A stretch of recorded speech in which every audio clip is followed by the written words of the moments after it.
and now call on Ranking Member Senator Durbin for his opening statement. Thanks, Chairman Grassley, for holding this hearing to look into large-scale theft of retail products that are then sold to unsuspecting consumers, often on online marketplaces.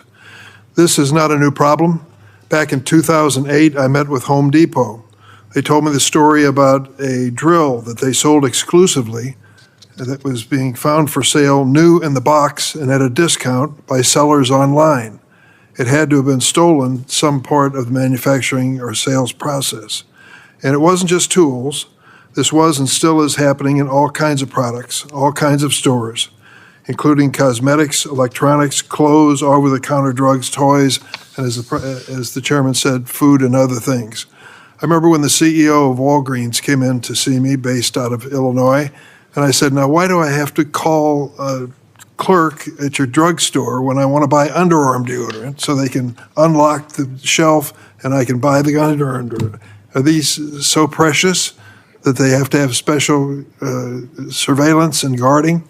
And he said, the fact of the matter is, retail theft takes these things in volume and sells them in volume. And of course, it's not the individual that's likely to be the one to sell it. It's some sort of an operation, which we're going to talk about today.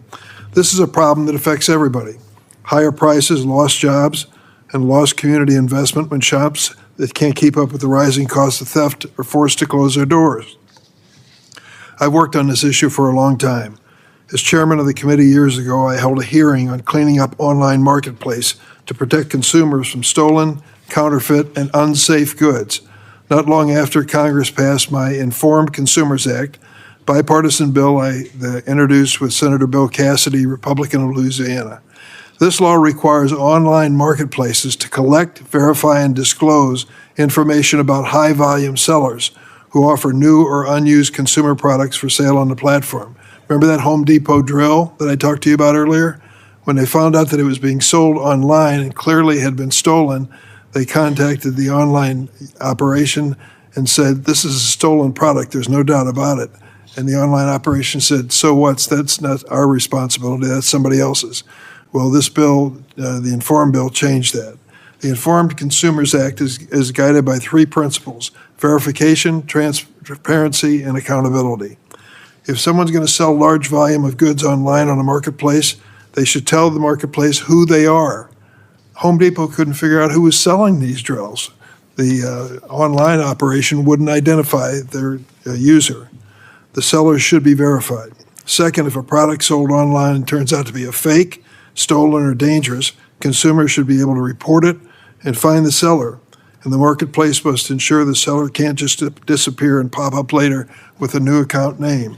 Third, if a consumer orders a product from one seller online and the order is actually filled by another company, the marketplace should let the consumer know. I'm sad to report to you that despite 2 years that we passed this bill, the Federal Trade Commission has literally dropped the ball on enforcing the Informed Consumer Act. It's been more than 2 years since this law went in effect. The Federal Trade Commission hasn't even promulgated regulations in 2 years to implement it. The FTC has received hundreds of complaints regarding violations of this law, but how many enforcement actions has this agency taken? None. Zero. This is unacceptable, and it must change.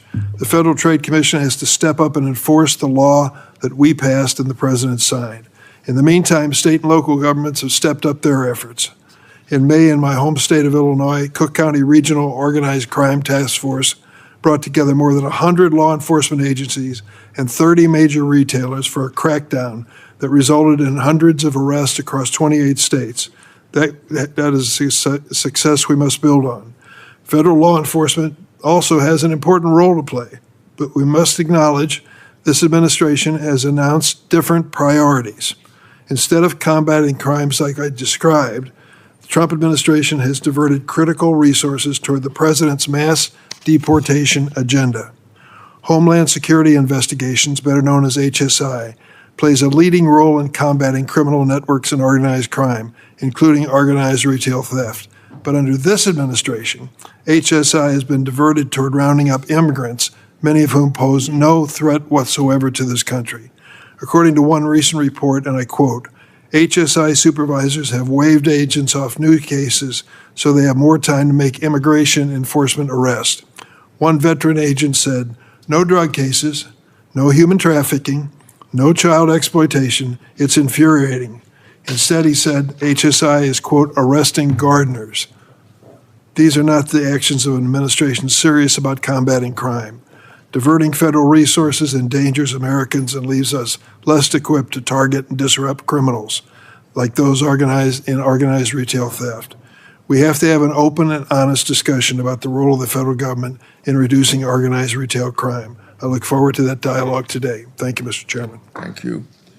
Senator Dick Durbin addressed the ongoing issue of large-scale retail theft, highlighting how stolen products are often resold online, impacting a wide range of items from tools to cosmetics, electronics, and food. He recounted past examples, including a Home Depot drill that appeared online despite being stolen and Walgreens' experience with high theft items that required special surveillance and restricted access. Durbin emphasized that retail theft is usually carried out by organized operations rather than isolated individuals. This problem contributes to higher consumer prices, job losses, and business closures when retailers cannot keep up with the rising cost of theft. He reflected on his long-term work regulating online marketplaces, specifically the bipartisan Informed Consumers Act he introduced with Senator Bill Cassidy. The law requires online marketplaces to verify, collect, and disclose information about high-volume sellers to prevent the sale of stolen or counterfeit goods.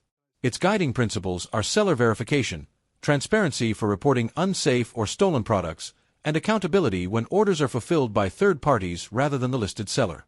Despite being enacted more than 2 years ago, the Federal Trade Commission has failed to implement regulations or enforce the law. The FTC has received hundreds of complaints regarding violations but has taken no enforcement action.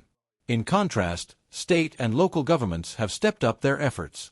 In Illinois, the Cook County Regional Organized Crime Task Force coordinated with over 100 law enforcement agencies and 30 major retailers, resulting in hundreds of arrests across 28 states. Durbin also criticized federal priorities under the Trump administration, noting that Homeland Security investigations shifted resources from combating organized retail theft to immigration enforcement. Agents reported being redirected from drug, human trafficking, and child exploitation cases toward arrests unrelated to serious criminal activity. He concluded by urging federal agencies to prioritize organized retail crime and called for a transparent discussion on the government's role in reducing theft, ensuring that both consumers and businesses are protected.